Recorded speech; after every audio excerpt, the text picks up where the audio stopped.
Alrighty, where we last left off, I was talking about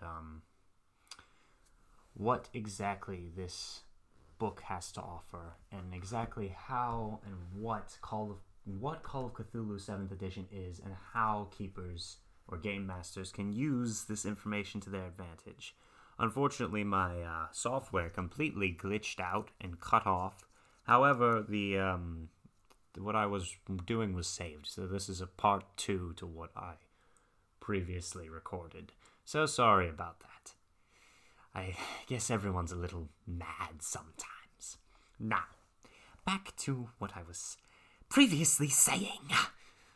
I need to calm down.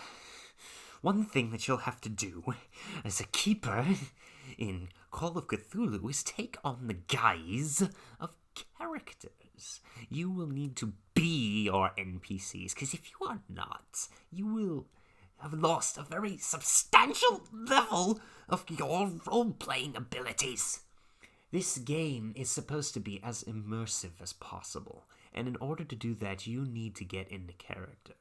You need to do weird things, okay? You need to describe the characters, and you need to keep coming back to the main key thing. If someone has a scar, talk about how the character's eye is drawn to the scar over and over again. They keep noticing the scar. Make them think it's significant so that they always remember that one man with the scar across his left eye. Alright? When you role-play the characters, if the players can see you, great. You can do all types of stuff with your face, with your hands, with your entire body. A lot of times I actually get up and start acting and role-playing, especially when being people like Nyarlathotep or the Yellow King, and then I walk around the room and whisper madness into their ears. But anyway, sometimes that's a little bit over the top. So, a lot of times your players can't actually can't actually see you. And when that happens, you need to put inflection into your voice. Project and make different characters with different voices, because especially when playing over Skype, which is what I do a lot, you'll need to make characters with good voices, alright? You need to make sure that you know what you're doing, and that when Gru walks onto the stage, he is Gru, you know? You need to make these characters what you want them to be.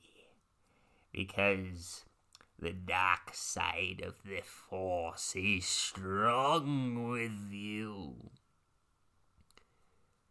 And because of that, you must make sure that you are doing what you're supposed to be doing and giving your characters, aka your players, a good time. So anyway, that's just a bit of an example.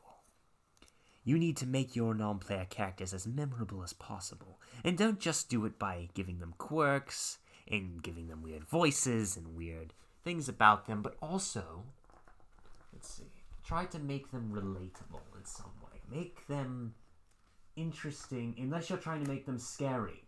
Look at this cool skull. A lot of times, scary NPCs are the ones that are not relatable, the ones that have something uncanny and creepy about them that you just can't put your finger on. But other times, the most memorable non-player characters are the ones that you relate to the most.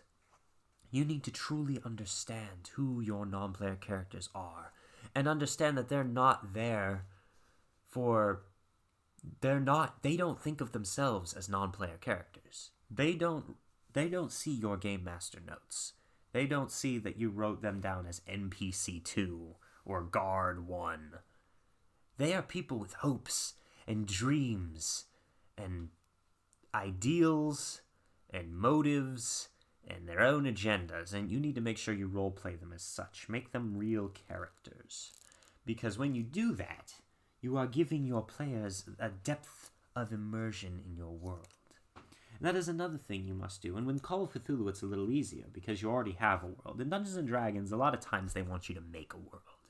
In Call of Cthulhu, however, the entire game takes place... Let me find a picture.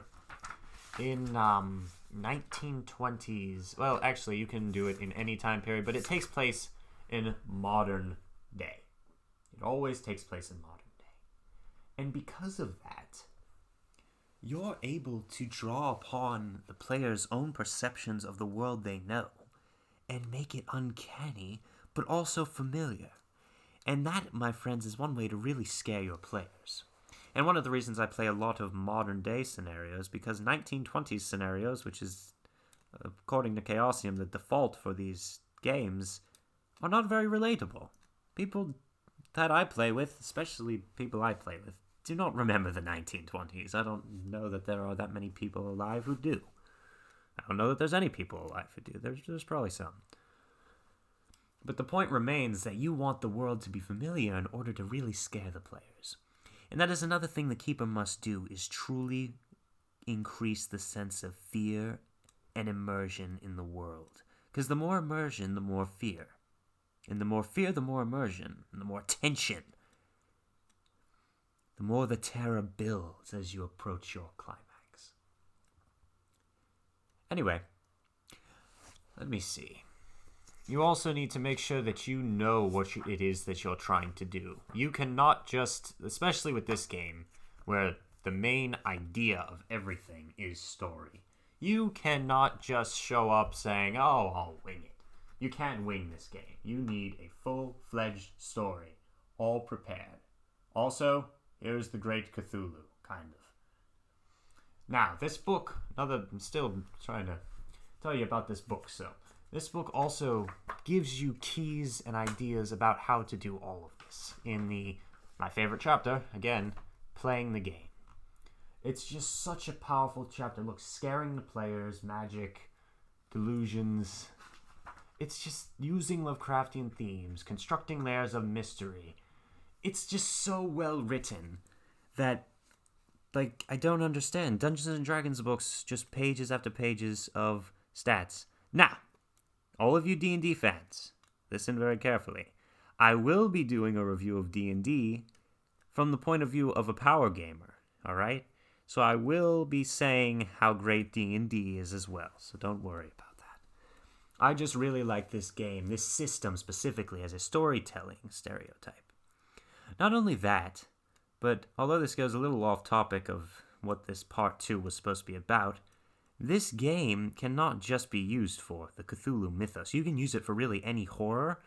And I know Chaosium has made a thing called RuneQuest and Gorlantha, and I don't know if I'm saying that exactly correct, but a lot of other things with BRP that are different settings, different types of play, different styles, high adventure. They've got swashbuckling high seas stuff with their thing, 7 seas. All types of stuff. And it all works because this system is so simple and yet so powerful because it focuses on, again, the narrative storytelling power that is invested within you as the game master. The keeper of arcane lore, the dungeon master, whatever you call it. You are the storyteller. The ST. You're the st, all right? Not the dm, not the k. You're the st, all right? Now, moving on. Another thing that you'll want to know when creating memorable non-player characters is just making layers to them and not revealing all the layers at once. And that is true for any story in this game. So the point of this Part 2 is to teach you how to immerse your players in the game, or at least gives you an overview of how to immerse your players in the game. So this is becoming more of also a review of this book. And I will review the other books that Chaosium has called the Essentials as well. But I would like to warn you immediately right now. Here's my Essentials Buyer's Guide. You need good literature. Go buy the actual completed works of Lovecraft, all right? Go read The Lord of the Rings. Go read, if you're into horror, go read Stephen King. Go read something. You don't need a bunch of books full of stats, all right? When making a storytelling collaborative role-playing game, you need stories. Fill your head with them. Cram your soul full of the archetypes that have passed down through generations. And then you can get this book, and this is the only required book for this game. I promise you that. Now, there are other books that will help with this game, that will enhance your experience with this game. This is the only required book for this game. Alright? So to finish off this part 2, because I believe I need to make a part 3 now. But the idea behind this is Call of Cthulhu is my favorite RPG because of how it's focused on storytelling. But it's only going to stay focused on storytelling if you make it that way. You need to own your story. You need to write it down. Write it all down. Get everything clear. But don't write an ending and be ready to improvise. That's another thing you must understand, and I'll cover that in the next video. Thank you for watching this. Sorry that the last one was cut off so abruptly. I'm still having a freaking nervous breakdown over that. But it doesn't matter, because soon you will be on to part 3. And part 3 will be quite eye-opening.